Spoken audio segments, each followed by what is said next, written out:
आपल्याला कल्पना आहे की या महानगरपालिकेमध्ये मोठ्या प्रमाणात ट्रान्सपरन्सी आम्हाला आणायची आहे, याच्या कारभारामध्ये ट्रान्सपरन्सी आणायची आहे।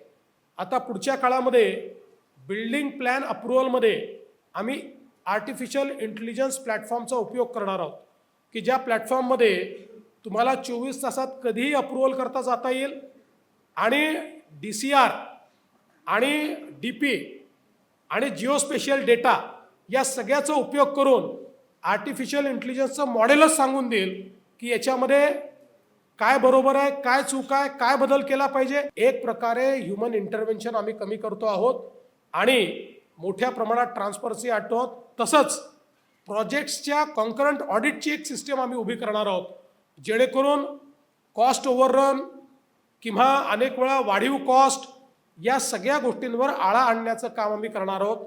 मोठ्या प्रमाणात मुंबई महानगरपालिकेच्या कारभारामध्ये पारदर्शिता आणण्याकरता एक योजना आम्ही तयार केली आहे आणि त्यातनं हा कारभार देखील आम्ही पारदर्शी त्या ठिकाणी करणार आहोत।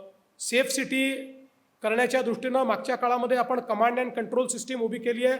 महापालिकेला पावसाळ्याच्या काळात ही कमांड अँड कंट्रोल सिस्टीम खूप कामी येते।